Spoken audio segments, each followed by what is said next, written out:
que se promulgaron códigos y comenzó, por decir, Veracruz como el primer código de México, penal.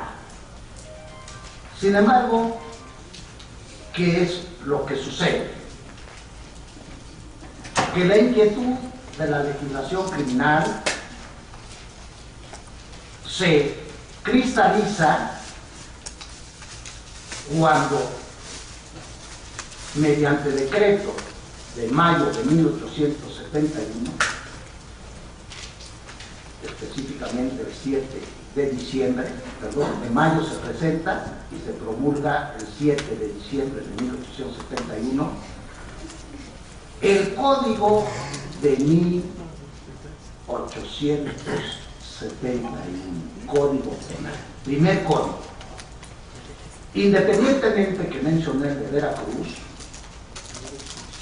al estar en vigencia en abril este código, y desde mucho antes, muchas entidades federativas, mucho antes, digo, que dieron conocimiento, en diciembre del 71, que entendió este pedo, los estados comenzaron a legislar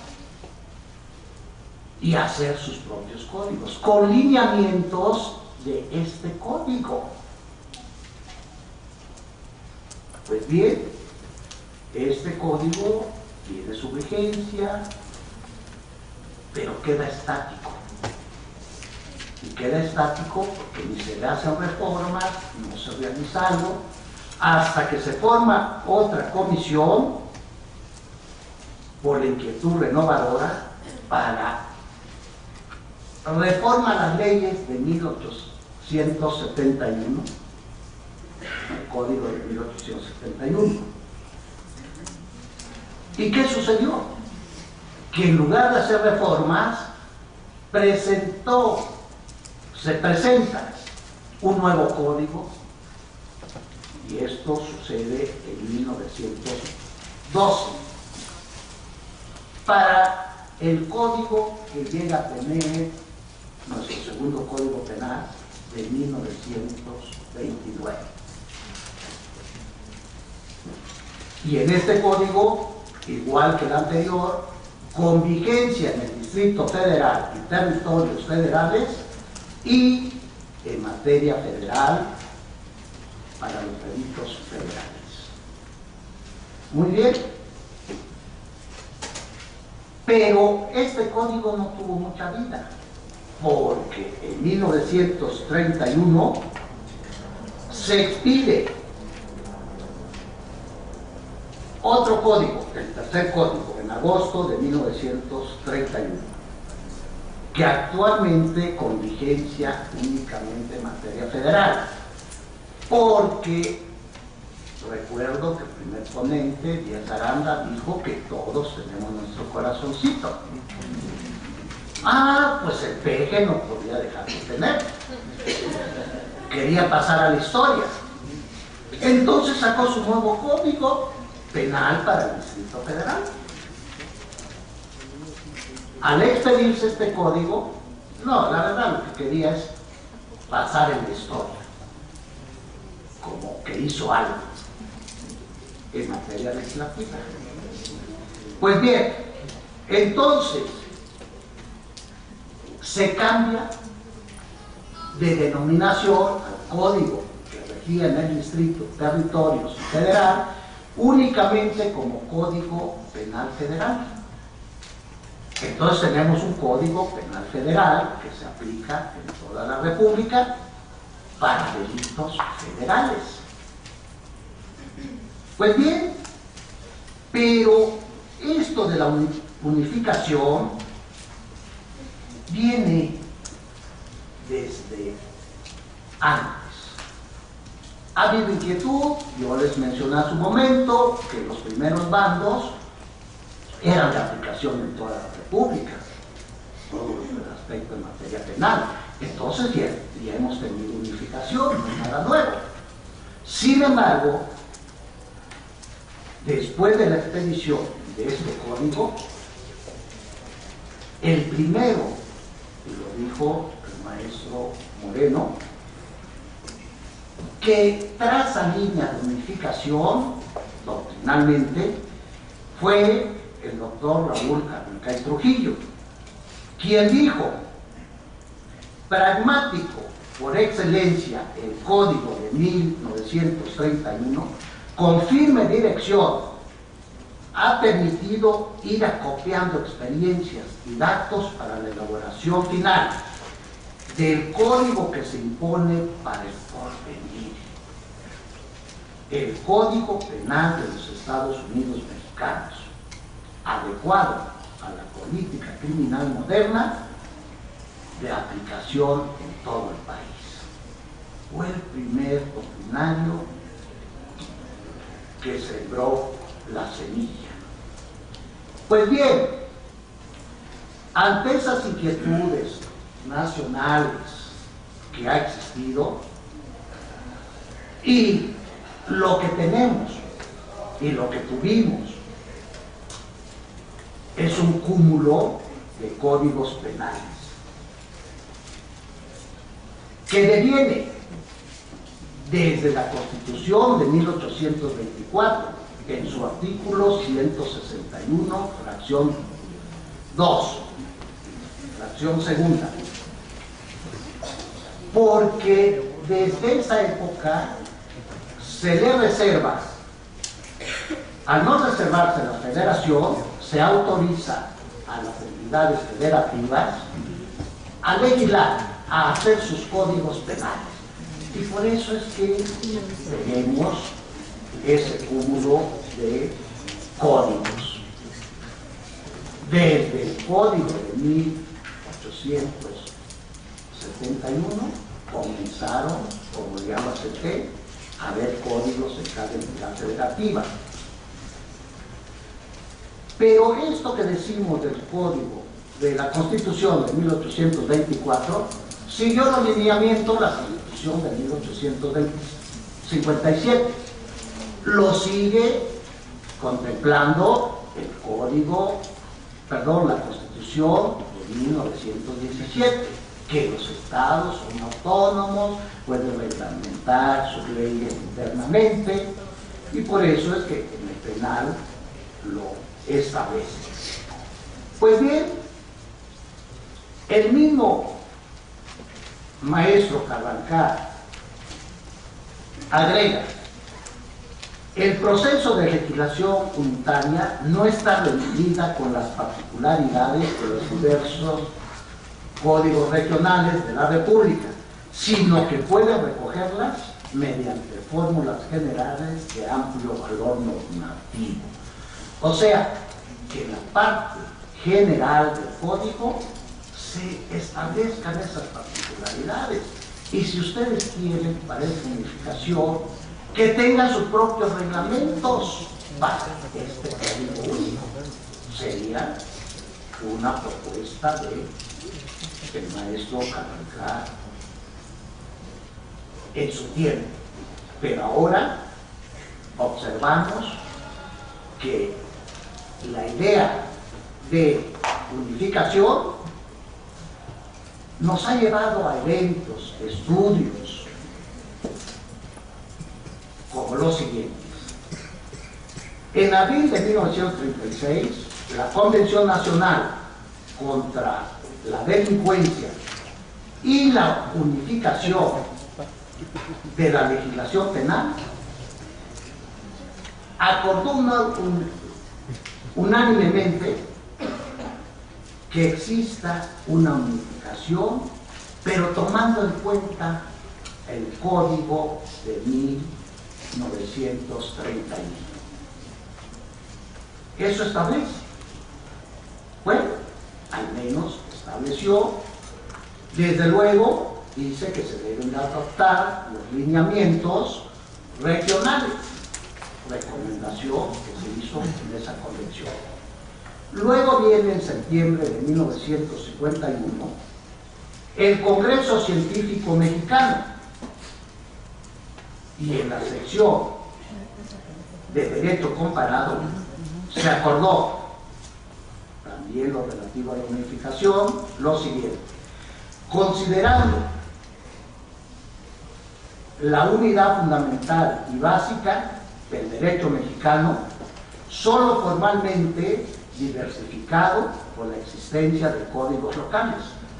O sea, que ya tenemos unidad, pero separados por cada código local. Y estimando que existe conciencia nacional de unificación de las leyes civiles, penales y procesales, con el objeto de eliminar incertidumbres y multiplicidad legislativa, se propone adoptar la siguiente resolución. Y aquí nos dan lineamientos que es lo que ya se había dicho, que es lo que estamos reviviendo y necesitamos hacer. Debe procederse de inmediato reformar el artículo 73 en su fracción 10 para atribuirle al Congreso la facultad de dictar leyes en toda la República en materia civil, penal y procesal, igual que en otras materias incluidas en dicha fracción. Nos dan la herramienta para realizar. Y repito, desde 1951. En 1963 se celebra el Congreso de Procuradores de la República y en el tema 9 se estableció la conveniencia de unificación de la ley en lo sustantivo y adjetivo penal. Las ponencias coincidieron en la unidad. Tanto fue así que se estableció en el acuerdo 52 para lograr la uniformidad penal.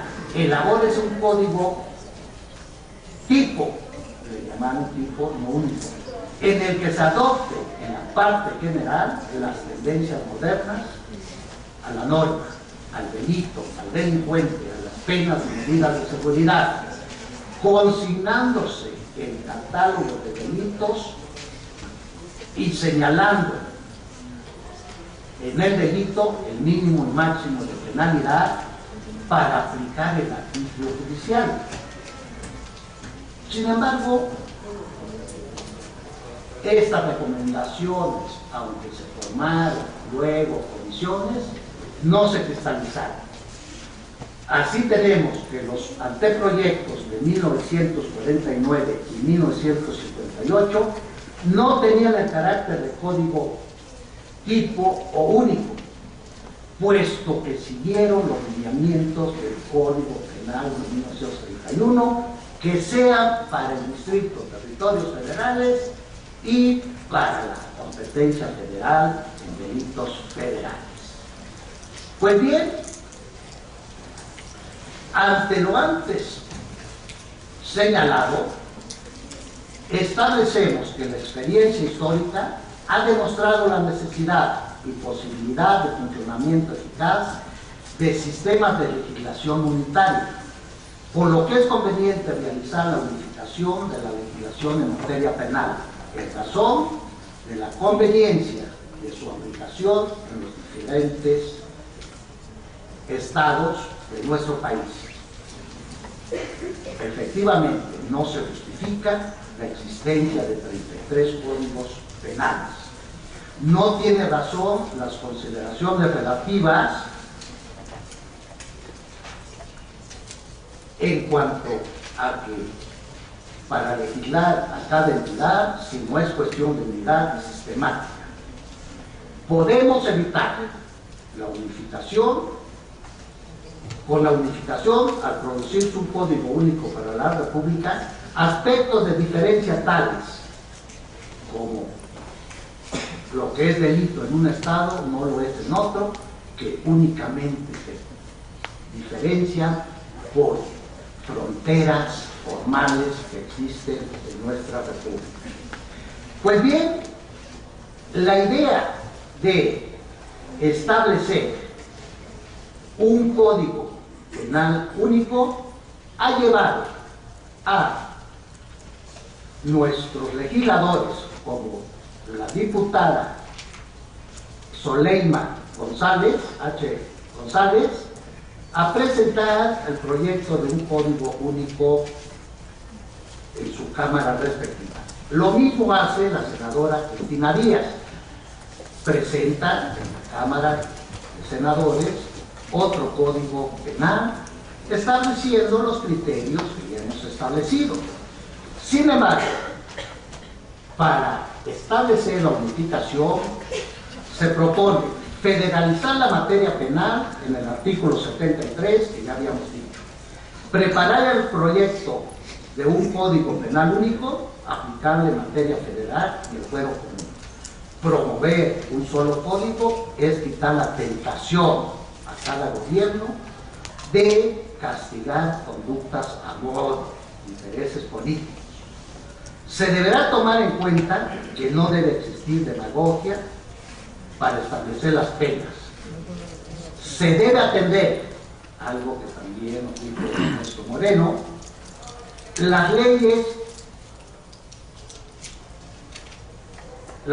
penales, o la ley penal en este caso, el sistema de justicia penal que va a entrar en vigor en toda la República, que ya está entrando en vigor en el 2016, debe de estar en toda la República estructurado, de manera tal que se haga a pie de la justicia alternativa, porque si no nos dan las bases en el Código Penal, no vamos a poder realizarlo en el Código si no nos dicen en cuáles delitos procede. Los criterios de oportunidad, el procedimiento abreviado, los acuerdos preparatorios, etcétera, etcétera. Pues bien, concluyo diciéndoles, con mis consideraciones, existieron leyes que abarcaban varias materias. Ahora se pretende que un código especializado para una sola materia en toda la República. Ante el interés que existe por la unificación, se debe reformar, repito, el artículo 73, legislación quinta, incluyendo que se legisle en materia criminal para reemplazar los 33 códigos vigentes. Muy amables por su atención.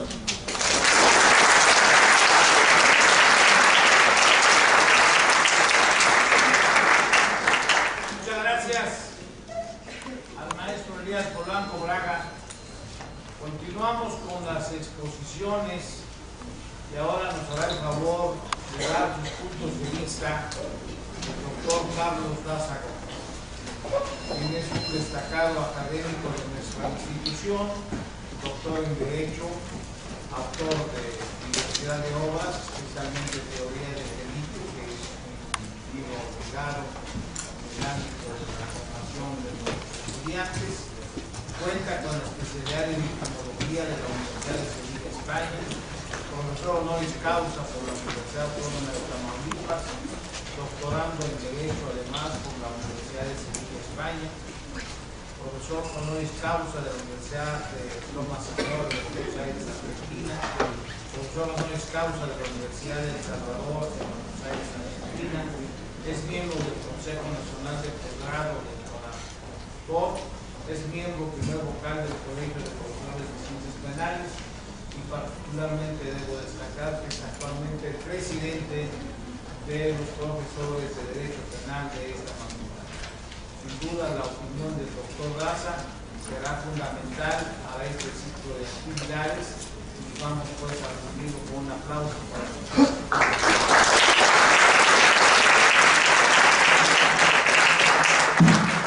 Muchas gracias, querido maestro, por sus palabras. En primer lugar, saludarlos a todos ustedes. En segundo, pues me siento muy honrado de que se encuentre con nosotros la maestra Elsie Núñez Carpizo, desde luego la maestra Griselda Casanova Cárdenas, dos gentes que son pilares de institución de esta universidad. Está nuestro director del seminario, don Carlos Barragán Salvatierra, que también va a ser conferenciante. El doctor Elías Polanco, que lo acaban de escuchar, es un maestro con una gran trascendencia nacional e internacional. Y desde luego yo quisiera, antes de empezar, que le diéramos un fuerte aplauso a don Eduardo López Betancourt, porque siempre con ese gran esfuerzo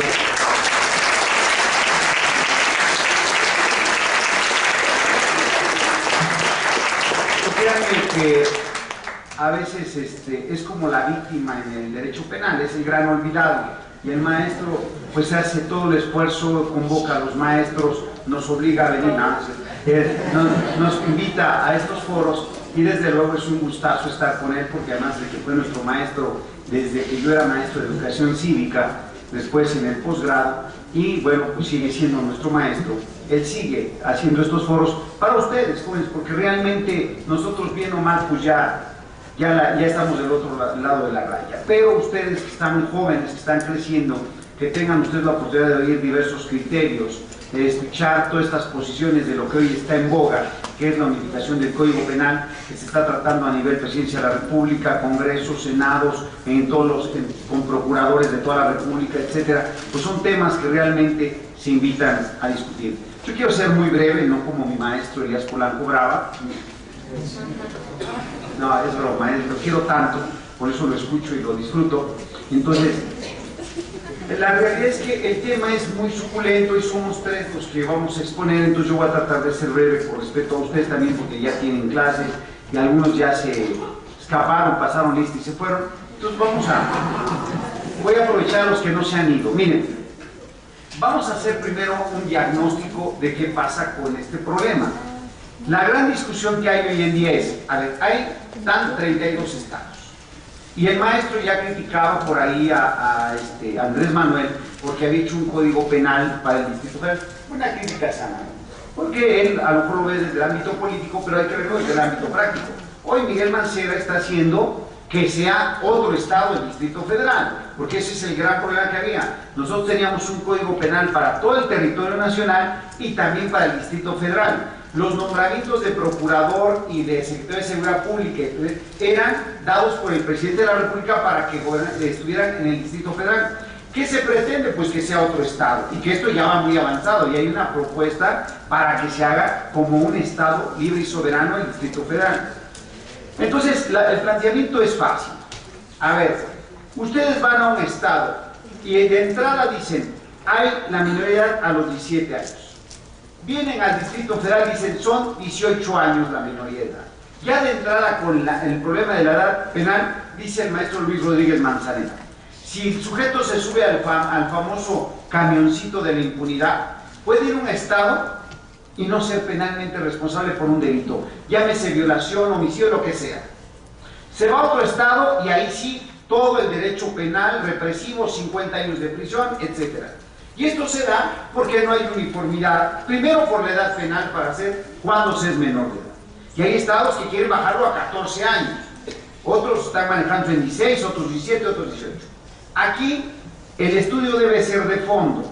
Si nosotros vemos el desarrollo del ser humano y vemos los delitos, cómo se están cometiendo, ¿qué dice la lógica de un legislador? Ah, bueno, si están los jóvenes cometiendo muchos delitos, pues vamos a volverlos penalmente responsables.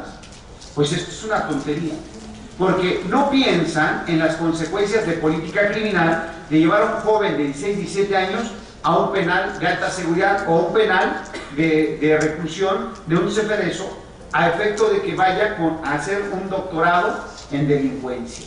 Entonces, estos son los problemas de no haber una política criminal integral. Otro planteamiento. En un estado, una conducta se considera delictiva y en otro no. Hoy en día, por ejemplo, el adulterio, yo me acuerdo mucho de las clases de mis maestros, Raúl López Dupont, que decía, bueno, quien vaya a ser adúltero que se vaya a Veracruz con la mujer, porque ahí no existe el adulterio. Existía en el Distrito Federal, pero no en Veracruz. Y entonces sí, lo hice, me fui a Veracruz.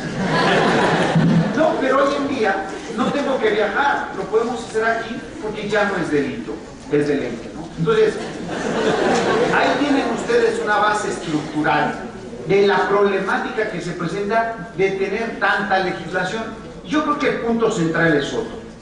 Yo lo enfoco de que se vuelve un paraíso para la delincuencia el hecho de que haya tanta legislación. ¿Qué pasa si legislamos y hacemos un solo código penal para toda la República, sustantivo y adjetivo? No existe un código civil para toda la República y eso conculca garantías. ¿Y cuál es el problema de fondo por el cual no se ha unificado? Porque vienen los procuradores, vienen los representantes de los estados y dicen, se viola nuestra soberanía. Y ahí es donde yo entro ya en mi tema para poder combatir este planteamiento. ¿Será cierto que se viola la soberanía de los estados al momento en que hay un solo código para toda la República? En el ámbito federal existe una ley federal para lo que es delincuencia organizada. ¿Y a poco con eso conculca garantías en cada estado? Siendo que de ahí salen los narcotraficantes, lavados de dinero, todo lo que se conoce. Y sin embargo no se conculca. Yo voy más allá. No la propia Constitución establece desde el artículo creo que todos somos iguales. Si somos iguales, entonces ¿por qué en un estado le aplicas 20 años de prisión a uno y en otro 4 años de prisión? ¿Por qué en un estado es tipo penal o es delito y en el otro no? ¿Por qué la violación en unos es de 8 a 14 como en el DF y en otro es de 6 a 10 o de 4 a 8 y no es delito grave? Eso es un problema terrible, la desigualdad en los tipos penales y en la pena. Y entonces yo voy al fondo. No necesitamos enfocar una reforma para unificación en dos aspectos, el constitucional y el de derechos humanos. Yo creo que mientras conservemos los derechos humanos de todos, porque todos los tenemos que tener igual, tiene que basarse, y desde ahí creo que se justifica plenamente que se haga un código penal para toda la República y para la cuestión de un código penal procesal. Pero viene otro punto. El procurador, mi querido amigo Renato Sales, el procurador de Campeche, joven muy valioso, estudioso y desde luego estudió en la Complutense de Madrid, fue su procurador en el DF, en un foro que hubo de todos los procuradores y que nos invitaron a 5 juristas, él sostuvo que era imposible que se unificara el Código Penal por la idiosincrasia. Eso lo he oído desde que nací, creo, que porque por la idiosincrasia de cada pueblo, en unos, por ejemplo, el afigiato se debe sancionar, y en el DF pues no, porque no existe, o sea, no se puede dar. O sea, a ver, ¿qué sucede? Tenemos que crear tipos penales que nos sirvan para toda la sociedad. Por ejemplo, en unos estados no tienen cibernéticos, en otros los tenemos muy desarrollados y con gran punibilidad. ¿Qué sucede? Pues simplemente que se acoja de los lugares donde hay tipos penales para sus necesidades, que se incluya. Si no se da en el DF, pues tampoco sobra. Y yo no creo que eso sea un obstáculo para crear una legislación unificada. Pero vamos más allá. Y ya con esto sostengo mi postura. Si ustedes van a España, van a Alemania, van a Inglaterra, el país que les guste, en esos países hay un código penal único para toda la República. Para todo, y no conculca garantías, y con esto no se vuelve un paraíso para la delincuencia. Conclusión: primero, hicimos un planteamiento si era necesario hacer la unificación. Desde mi perspectiva, lo contesto categóricamente, si es necesario crear un solo código penal para toda la República, tanto sustantivo como adjetivo. 2. De las posturas que sostienen que se violan garantías individuales y la soberanía, están totalmente equivocados. Porque en esa orden de ideas también tenemos que meter a CEU, ahora que se sostiene que tienen autonomía y que pueden cometer los delitos que sea, y sin embargo no les hacen nada. Eso se llama impunidad e ignorancia. Punto. Porque aquí en China no me pueden decir que no haya flagrancia. No pueden decir ahora que robaron las oficinas del rector que no haya delitos flagrantes. Pero bueno, esa es otra situación. Ahí no necesitábamos unificar, simplemente la aplicación de la ley.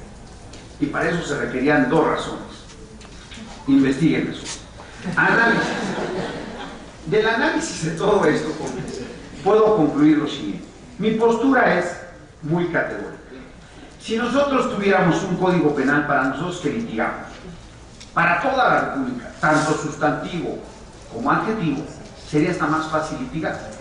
Porque si ustedes, bueno, no han litigado y no han viajado, pero el maestro López Betancourt, el maestro Elías Polanco, o Carlos Barragán, hemos ido, por ejemplo, a Quintana Roo, y ahí llega y el MP dice, aquí él califica las preguntas. No, el que las tiene que calificar es el juez, no el juez ni sale. Y entonces empieza uno con problemas de ira, de rencor, de coraje, de impotencia, porque ahí tienen su estructura. Se van aquí con nuestros vecinos del Estado de México y ya tienen juicios orales para unos delitos y juicios orales para otros, y no para otros. Y así sucesivamente van a encontrar una mezcla de todos los procedimientos. Claro, ¿nosotros qué hacemos? Pues cobramos, ya después vemos cómo aprendemos el procedimiento de cargos. Es un buen consejo.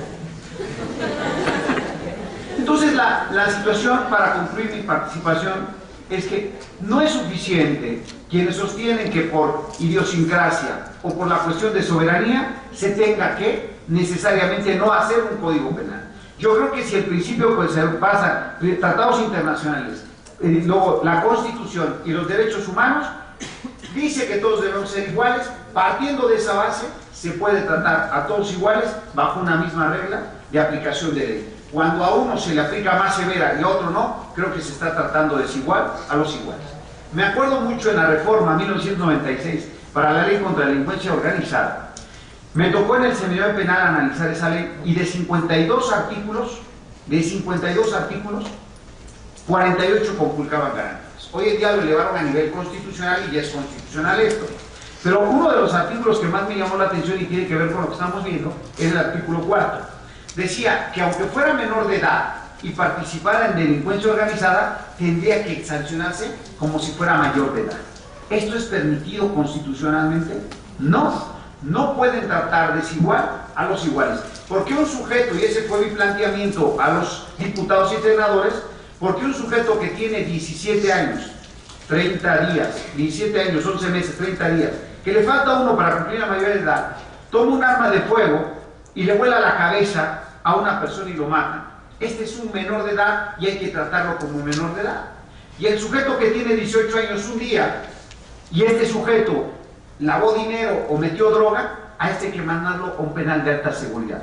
Eso es lo que sucede cuando no tenemos una unificación de legislaciones. Y en eso se violan y conculcan flagrantemente nuestras garantías. Muchas gracias.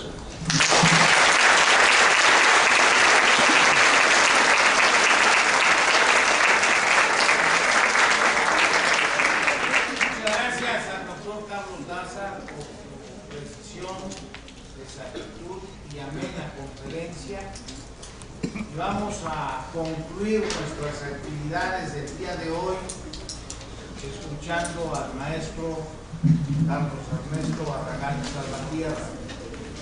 Él es actualmente director del Seminario de Derecho Penal, destacado docente de nuestra institución. Su libro de Derecho Procesal Penal es fundamental, esencial, consulta obligada. Sirve inclusive en esencia para obras diversas. Debo públicamente una vez más agradecerle su sapiencia. Me sirvió fundamentalmente para mi trabajo también publicado sobre el procesal penal. Y quiero solamente destacar que ha recibido el maestro Barragán diversidad de premios y reconocimientos. Fue designado juez de concursos de procesos orales promovido por la Universidad de Anáhuac y el Instituto Nacional de Ciencias Penales. Recibió la medalla otorgada por la universidad por 20 años ininterrumpidos de actividad académica.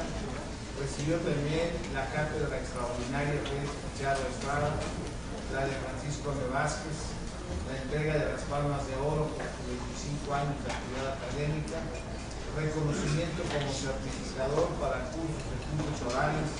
De tal manera que toda una autoridad del maestro Barragán, que también, por favor, le ruego, recibamos con un aplauso.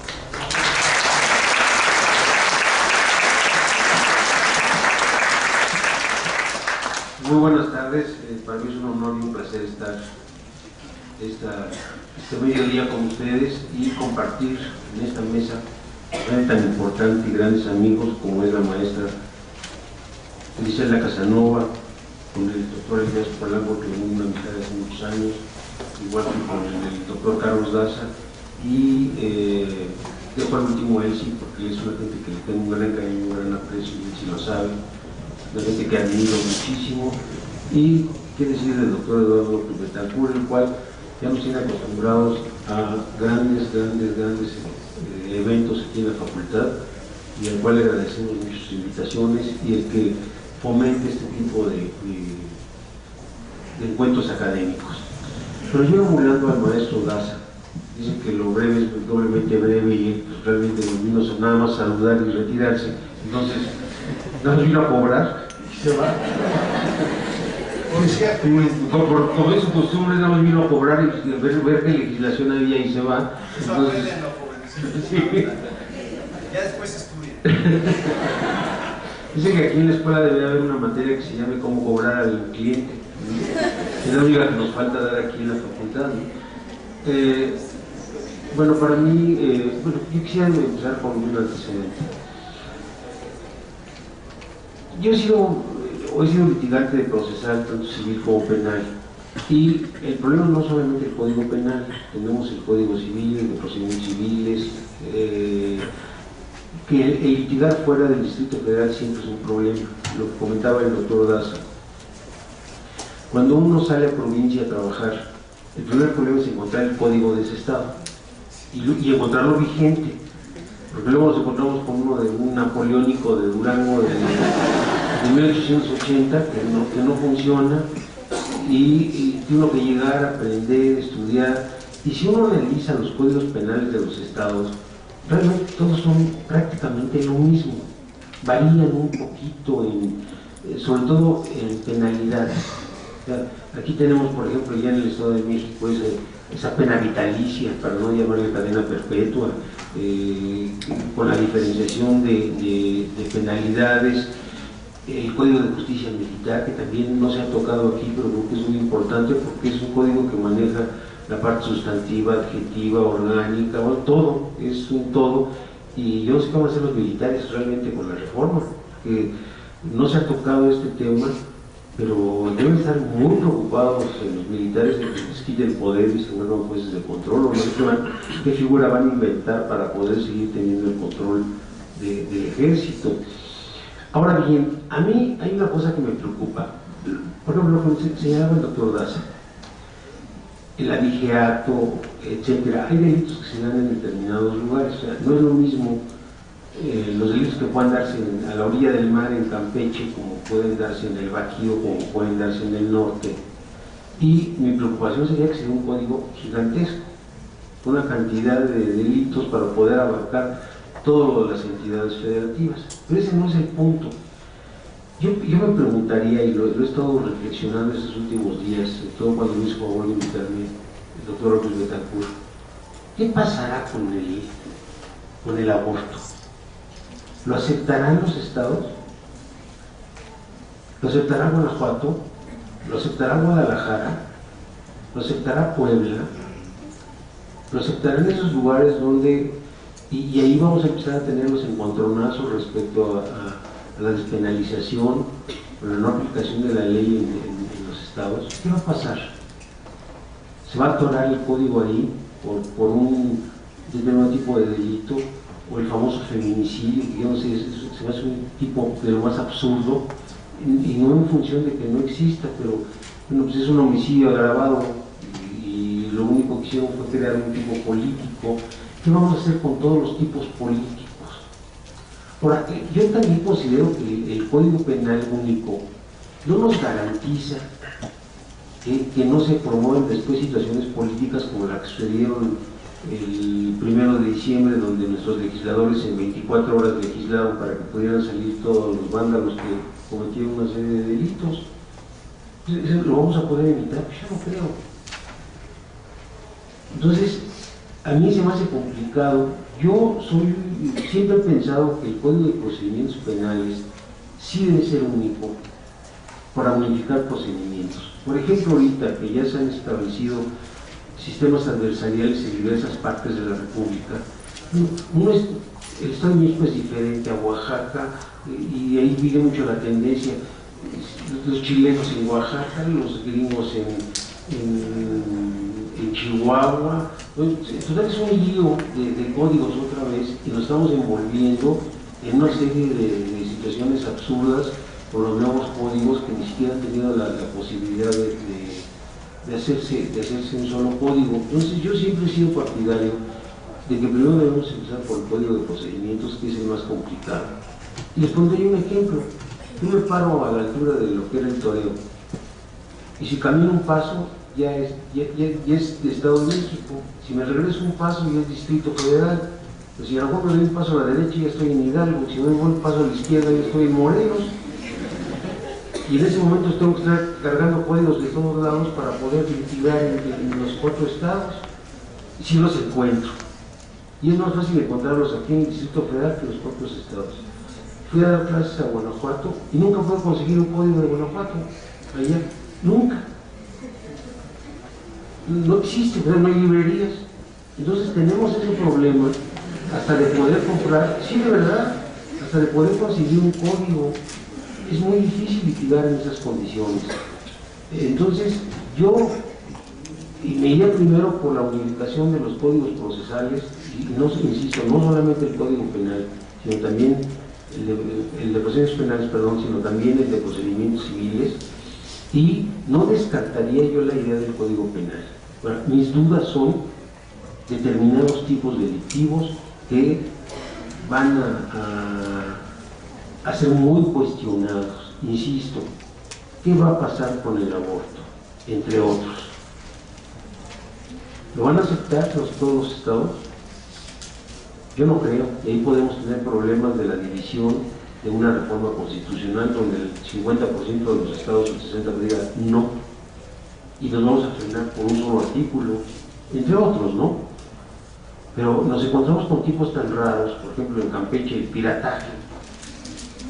Imagínense aquí en el Distrito Federal abordando un barco con nuestro Yatagán en Xochimilco, atacando otro barco, ¿verdad?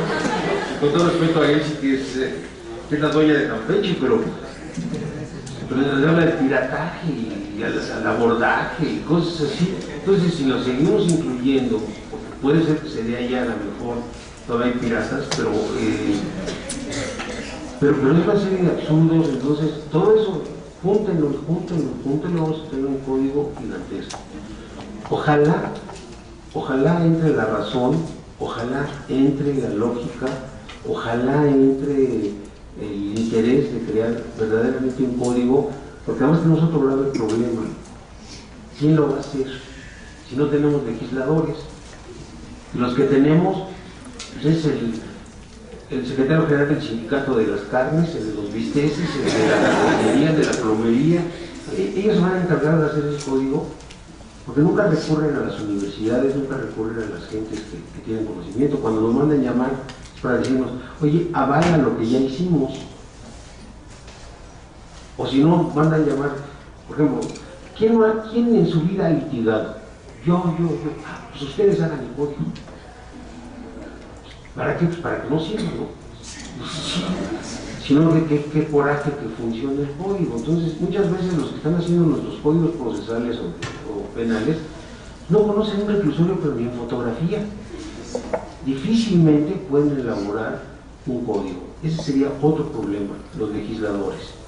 Ahora, lo vamos a volver político. A mí me daría terror, y perdón con todo respeto, pero a mí me daría terror un código penal del PRD.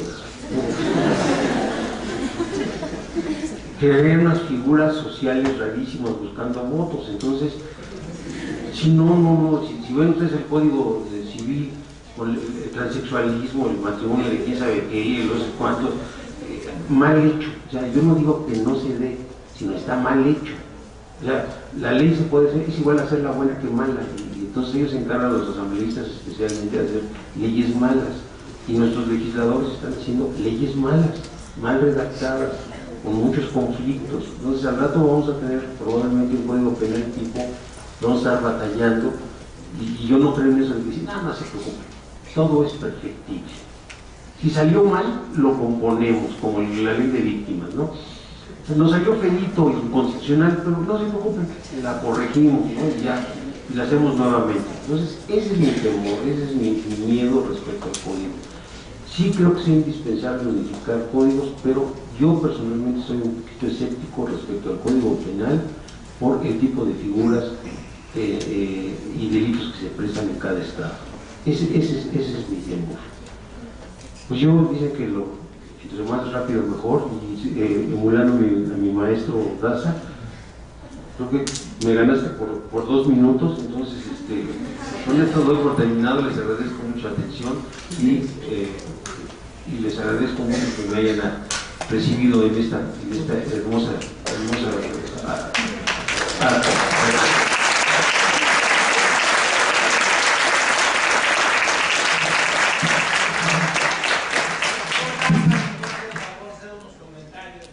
Dos comentarios a mi amigo Carlos Barragán. Primero, me pagan más que a él. Segundo, fue de los beneficiados con la ley de matrimonio entre hombres. Y tercero, sobre la... No, es cierto, es machorrín, hermano. No, el tercero es muy importante sobre el aborto. Sí ha sido un problema, y yo creo que es de los puntos centrales. Esos tipos penales como el que se dan en Campeche o los que se dan en otros estados, esos yo creo que son superables. En el aborto siempre va a haber un aborto que sea punible. El aborto creado por un tercero, sea doloso o culposo, siempre tiene que ser punible. Porque yo he visto que la discusión es si al aborto o no al aborto. No, el aborto sí debe ser punible. Quien va a agarrar a una señora embarazada de 3 meses y le patea el estómago, ni modo de que eso no sea punible. Son conductas que siempre van a ser punibles. O del taxista que va borracho y va la señora con embarazo y que ahí choca y muere pronto, tampoco eso no es punible, sí es punible. O sea, el problema nace ya con otra estructura, si es por cuestiones eugenésicas, cuestiones económicas, de honor, lo que quieran. Pero yo creo que el aborto sí tiene que existir, aunque sea en Guanajuato, ¿no? Porque ya ven que son bien. Entonces, el planteamiento nada más es, sí se puede superar todos esos planteamientos, y claro, como él es procesalista, el maestro es procesalista, tiene una gran preocupación por el derecho penal. Pero lo invitamos, los penalistas, los que estamos al sustantivo, a que conjuguemos sustantivo. También ellos no van a tener tan fácil. Hay juicios orales ahorita en 6 o 7, 8 estados, y todos tienen sus juicios orales también diferentes. En algunos tipos penales son, entonces sí unificar va a ser un problema. Pero yo creo que si pensamos en directrices generales, en una política criminal integral, yo creo que se puede sacar adelante. Y de luego, si lo contratan al maestro, pues si Carlos Barragán se mete ahí a asesorar a los carniceros, pues yo creo que no va a haber ningún problema. Bien, muchas gracias, maestro.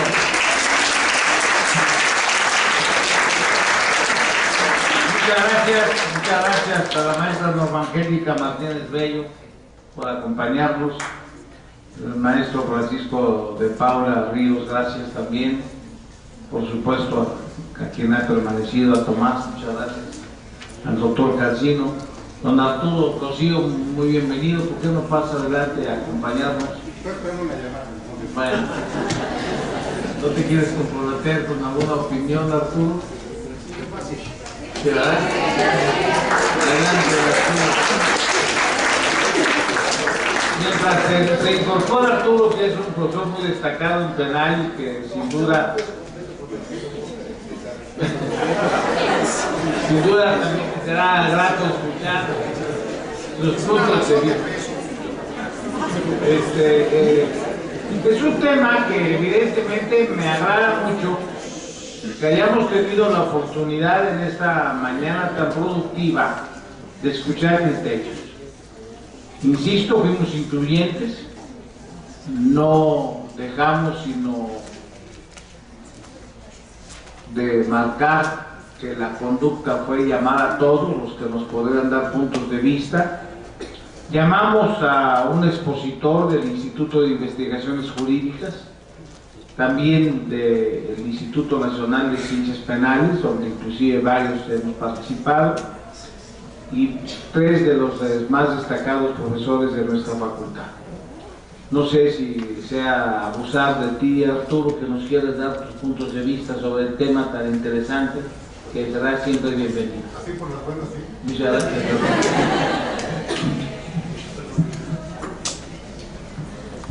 Bueno, buenas tardes a todos. Llegué un poco tarde, pero sí me di cuenta que se ha resaltado la importancia de la brevedad, y por supuesto también lo haré.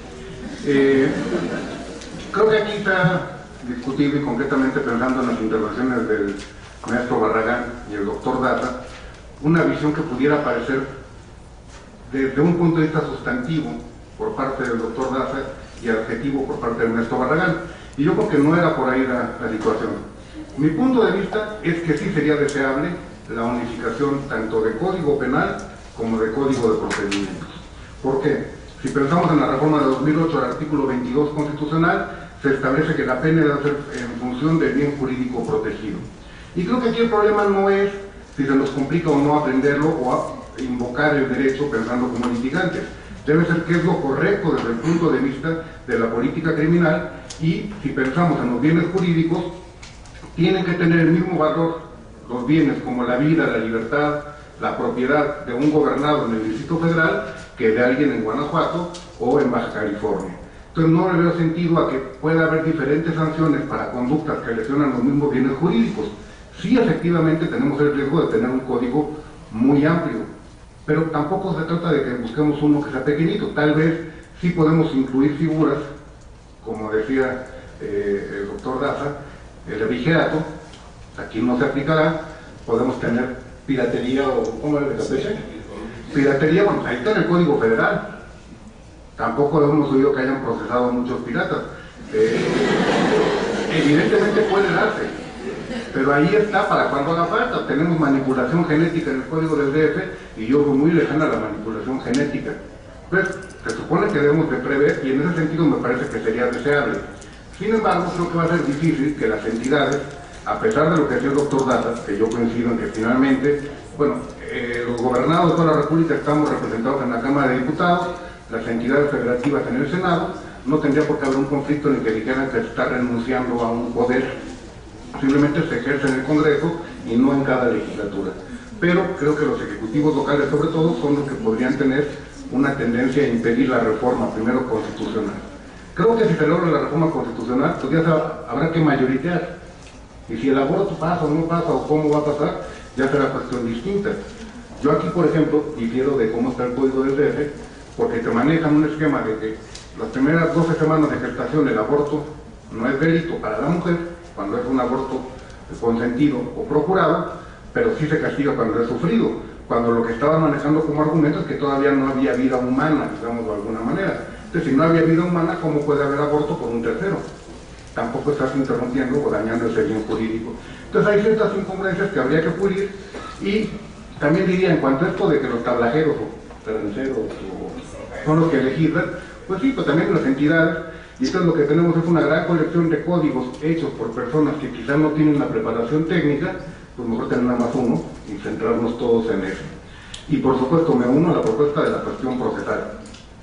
Tampoco tiene por qué haber diferente reglamentación de las garantías que marcan el proceso en diferentes entidades de la República. No puede ser que para cuestiones como pudiera ser criterios de oportunidad, pensando ya en el sistema acusatorio, en una entidad haya ciertos supuestos para la procedencia y en otros distintas. Al fin y al cabo, la línea tiene que ser la misma porque parte de la Constitución. Entonces, yo en lo particular veo difícil que se vaya a concretar la unificación del Código Penal por muchos aspectos políticos, y veo deseable y posible que se dé a procesar. Por mi parte sería todo. Muchas gracias.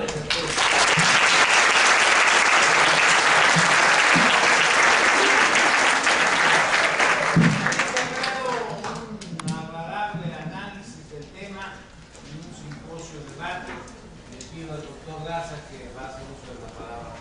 Quiero aclarar que Carlos Barragán es el padre putativo de Arturo, entonces de ahí ya son dos contra nada, que son mis amigos, los quiero muchísimo.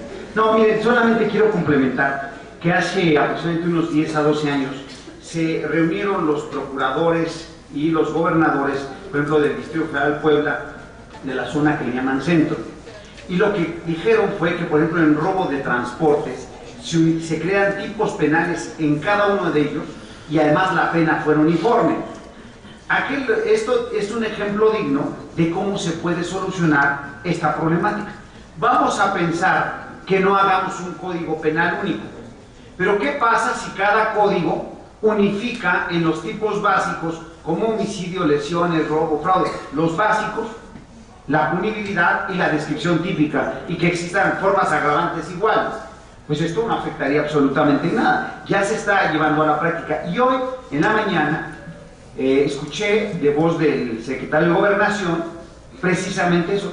Mira, más que unificar, lo que queremos es que estén acordes con nuestra realidad, ya pensando en que si no se hace un código penal único, al menos en estructura y base, cada estado tenga la misma previsión que tienen los otros estados, para evitar la impunidad. Y yo creo que en eso coincidimos los que hemos estado en esta mesa, al menos con resistencia y viendo la problemática, sí entendemos la problemática que hay en el Senado y en la Cámara de Diputados, porque ahí, más que pensar en la gente, piensan en sus posiciones políticas y negocian, te apruebo esta ley, pero me das esto. O sea, eso no es justo.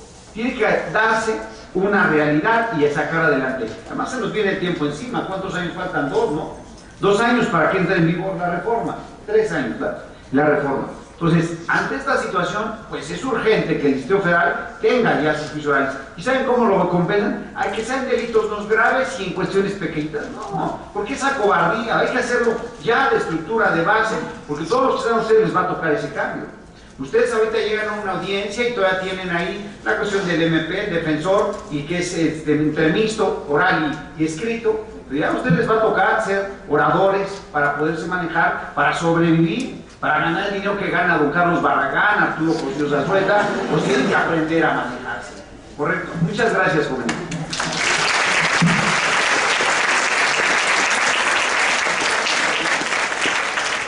Bien, pues necesariamente tenemos que hacer un recuento de todo lo que ha sucedido en la mañana. Gratificante. Es la primera parte. Puntos de vista fundamentales, análisis cuidadosos de los pros y los contras de un tema tan debatible, tan históricamente analizado como ya se ha señalado, pero que al mismo tiempo es de actualidad. Sobre todo cuando hay en el aspecto comparado países que cuentan con un solo código penal y que definitivamente son un reflejo de lo que puede suceder en México, a pesar de las características diversas que pueda tener la complejidad geográfica de México. Lo cierto de todo ello es que el día de hoy hemos escuchado, aprendido, y estaremos en condiciones el próximo lunes 13, que se les hace muy cordial la invitación, como ya es de su conocimiento, para continuar con este trabajo. Ahora hemos escuchado a nuestros maestros, ahora hemos tenido oportunidad de atender sus criterios, sus puntos de vista, algunos coincidentes, otros divergentes, pero sin duda enriquecedores.